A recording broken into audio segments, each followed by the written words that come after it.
हाय बेचारी बहू। सरिता की शादी एक अच्छे परिवार में हुई है। उसका पति रोहन उसे बहुत प्यार करता है।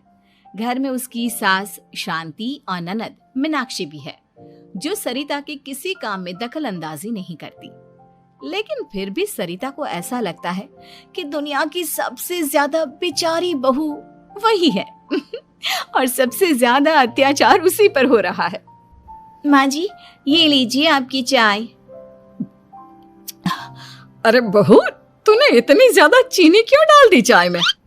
हाय हाय माँ जी, मैंने तो उतनी ही मीठी बनाई है जितनी मीठी आपको पसंद है। माँ जी, आपको तो मेरे हाथ की चाय अच्छी ही नहीं लगती। जब देखो कुछ न कुछ कमी निकाल ही देती हो।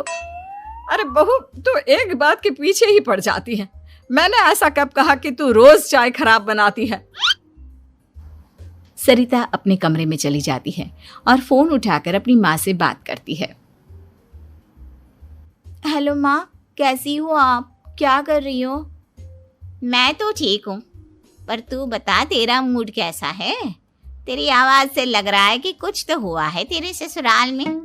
अरे क्या बताऊँ माँ, यहाँ तो हर समय मेरे साथ बहुत बुरा व्यवहार होता है। मैंने अपनी सास के लिए इतनी अच्छी चाय बनाई, लेकिन मेरी सास चाय पीते ही मुझे 4 बातें सुना दी।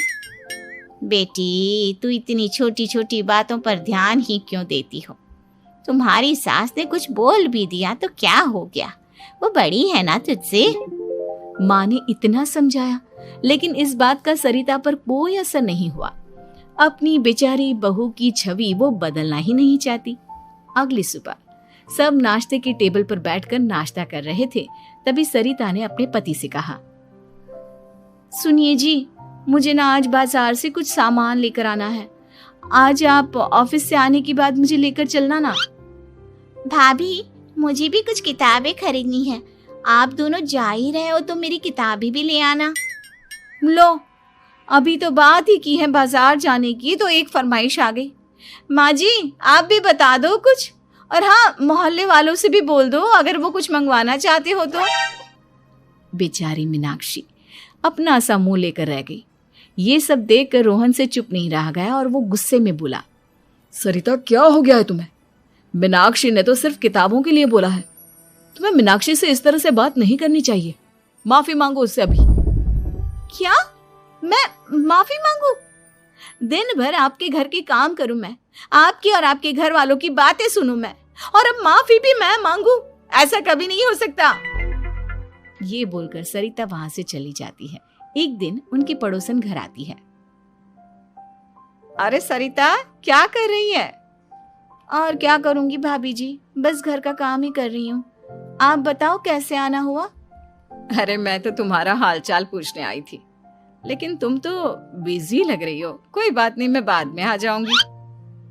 और क्या करूं भाभी जी, जब से शादी होकर आई हूँ ना, बस काम ही कर रही हूँ। और इस घर में ना कोई मेरी कदर नहीं करता। पति है जो बस घर से ऑफिस, ऑफिस से घर। ननद को तो कॉलेज से फुर्सत नहीं। बची सास तो उनका सारा समय मेरी गलतियां निकालने में लग जाता है। अरे ये क्या कह रही हो सरिता? तुम्हारी सास तो पूरे मोहल्ले में तुम्हारी तारीफ करती फिरती है कि तुम बहुत अच्छी हो, पूरा घर तुम्ही ने संभाल रखा है। हाँ तो क्या हुआ, इसमें गलत क्या कहती है? सच्ची तो कहती है। मेरी मर्जी के बिना इस घर का पत्ता भी नहीं हिलता। शाम को जब रोहन घर आया तो उसने सबसे कहा, कल हम सबको मौसी जी के घर जाना है, उनकी बेटी की शादी है। सब अपनी अपनी पैकिंग कर लो, सुबह होते ही निकल जाएंगे। और सरिता, तुम कान खोलकर सुन लो, वहां जाकर किसी की बुराई भलाई शुरू मत कर देना, नहीं तो मुझसे बुरा कोई नहीं होगा। हाय हाय जी, आप तो ऐसे कह रहे हो जैसे मैं सुबह शाम सबकी बुराई करती फिरती हूँ। आज तक कोई कह नहीं सकता कि मैंने किसी के पीठ पीछे किसी के बारे में कोई बुरी बात बोली हो तो। अरे बस बहू, बात को और ज्यादा आगे मत बढ़ा। हमें सब पता है तू हमारे साथ क्या व्यवहार करती है। ये बात घर तक रखना, शादी में किसी को कुछ मत बोलना, नहीं तो सब कहेंगे कि शांति की बहू कितना बोलती है। हाँ हाँ, सब कुछ तो मैं ही बोलती हूँ ना। आप लोग तो हर समय फूलों की बारिश करते रहते हो मेरे ऊपर। सारी गलती मेरी है जो मैं इस घर में आई। सबका कितना ध्यान रखती हूँ, लेकिन फिर भी मेरी तो आप लोगों की नजर में कोई कदर ही नहीं है। अगली सुबह सब लोग मौसी जी के घर पर चले जाते हैं।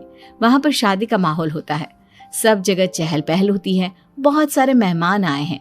सरिता को वहां बहुत अच्छा लग रहा है। वो अपने मन में सोचती है, यहाँ कितना अच्छा लग रहा है, कितनी रौनक है। मैं यहाँ किसी से ज्यादा बात नहीं करूंगी। अगर मेरे मुंह से कुछ ऐसा वैसा निकल गया तो रोहन जी तो मुझसे गुस्सा हो जाएंगी। सरिता ये सब सोच ही रही थी कि वहां रोहन की कजिन साक्षी आ गई और सरिता से बोली, आप सरिता भाभी हो ना? जितना आपके बारे में सुना था, आप तो उससे भी ज्यादा सुंदर हो। हाँ वो तो है, मेरी सुंदरता की तारीफ सब करते हैं। मेरे मायके में तो सब यही बोलते हैं कि रोहन जी की किस्मत बहुत अच्छी है जिन्हें मैं मिली। लेकिन आप कौन है? मैंने आपको पहचाना नहीं। मैं रोहन भैया की कजिन हूँ। आपकी शादी पर नहीं आ पाई थी ना, इसलिए आप मुझसे मिली नहीं कभी। शांति मौसी और मीनाक्षी आपकी बहुत तारीफ करते हैं। क्या कहा तुमने? मेरी तारीफ? कभी नहीं। मेरे ससुराल वाले कभी मेरी तारीफ कर ही नहीं सकते। मैं इतनी अच्छी हूँ, मेहनती हूँ, लेकिन उन्हें तो मेरी कदर ही नहीं। सारा दिन घर का काम करती हूँ, फिर भी मेरी सास ना मुझे सुनाती रहती है, और पति भी मेरी सास की साइड लेते हैं। ना कभी बाहर ले जाते हैं, ना कहीं घुमाने।